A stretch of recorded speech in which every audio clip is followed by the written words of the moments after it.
So here's an island you've probably never heard of, and yet in 10 minutes you will know literally everything about it. This is Bear Island, situated to the north of Norway. It is not a particularly large island or really all that important, but it has a history small enough that it could be summarized in a YouTube video, and it's also interesting enough that it's worth making a YouTube video, at least if you're into this sort of thing like I am.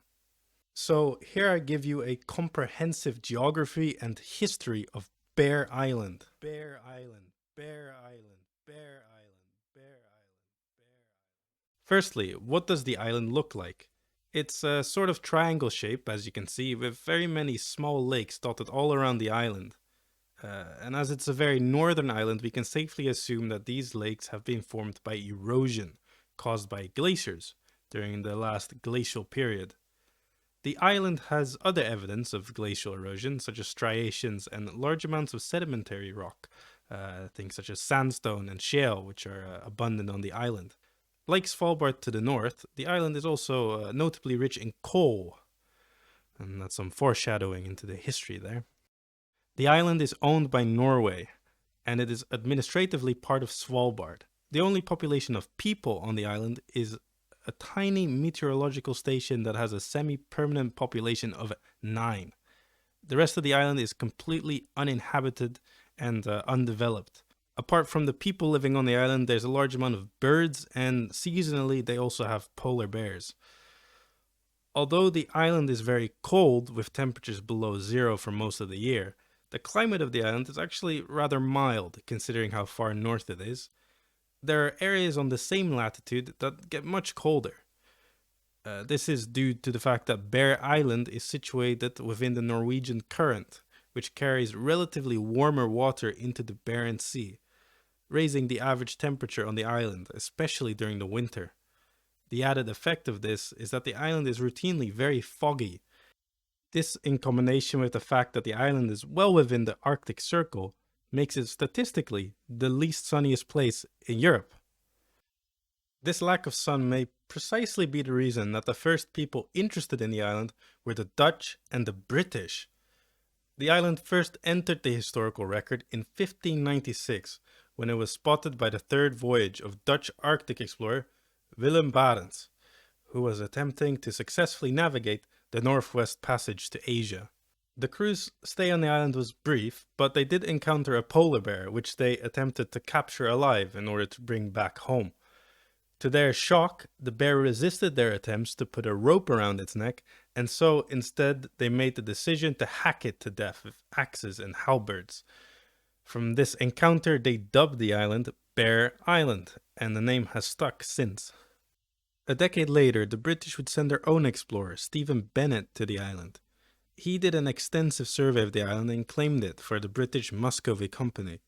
The Muscovy Company was the dominant British company for whaling and northern trade. After the survey conducted by Bennett, the company would begin sending ships to the island to hunt walruses.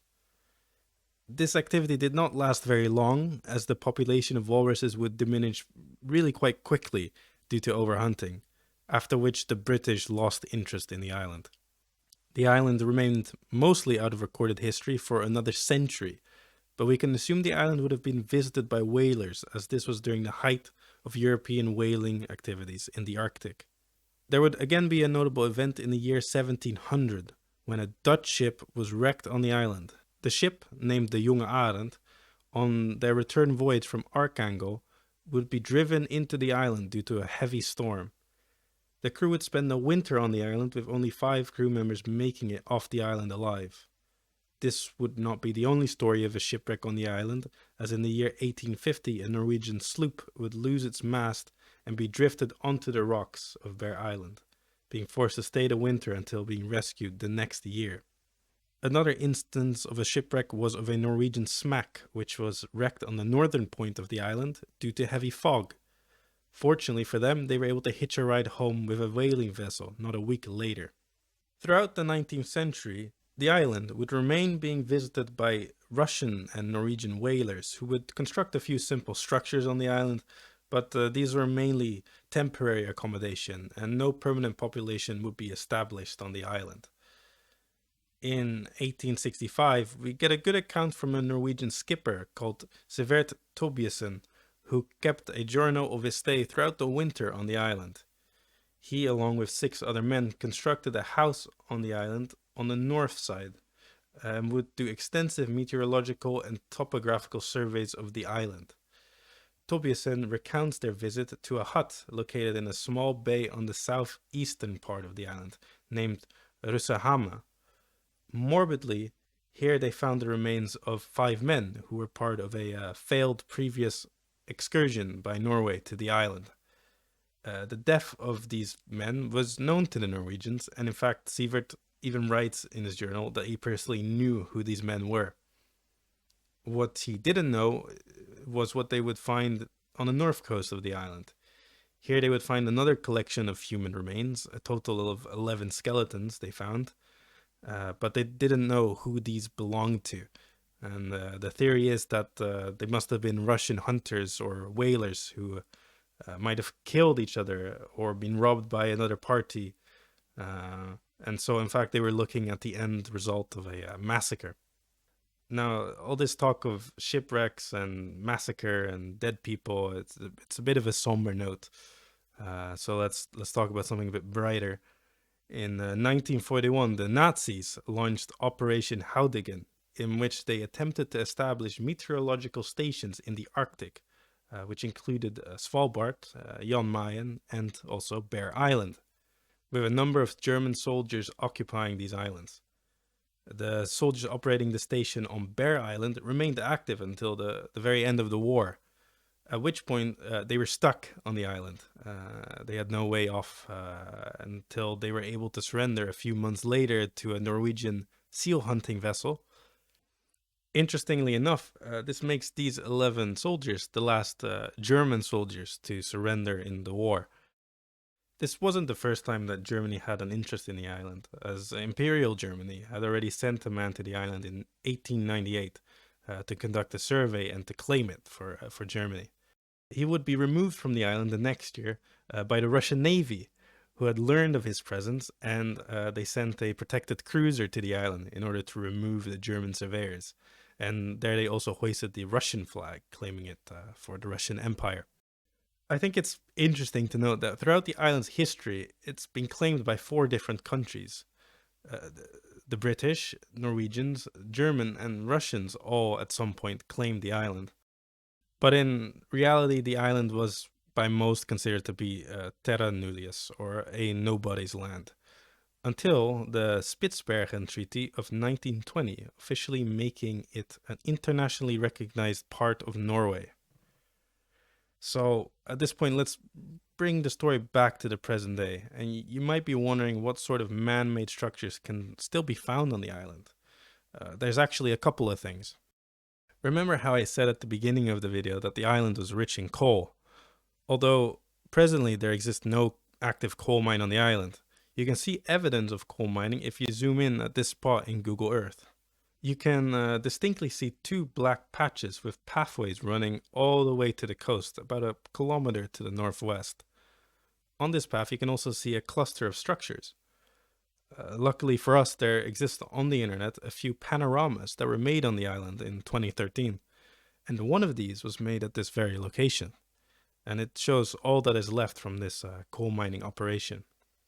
We know this was a Norwegian coal mine that was named Tunheim.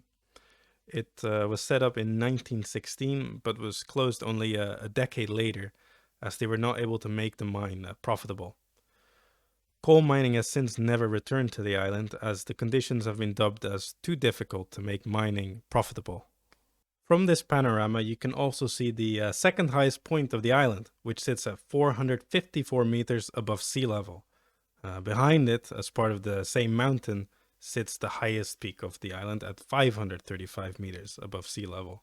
This is a high elevation for such a small, non-volcanic island. Looking at the island as a whole, it does feel quite tall, likely due to the fact that the island does not host that many beaches and instead features steep cliffs along most of its coastline.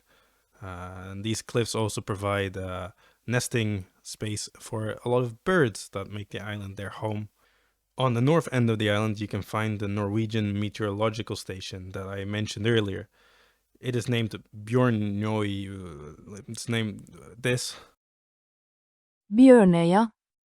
I read that the only reason they decided to put the station here was to be far away from the highest point of the island, which would contribute to disturbances in their observations.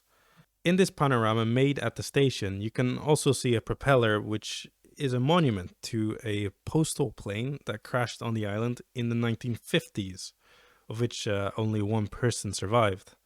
The crash was due to the foggy conditions that are so ever present on Bear Island. I actually think this monument represents the island quite well, because now that I've told you about everything that there is to know about the island and that's happened on it, it's been mostly a shipwreck this, shipwreck that, and now also a plane crash. Apart from that, I hope you've learned something about this random ass island. If you've made it through this whole video, then you're probably, let's say, special, or you're Norwegian, or you're a special Norwegian.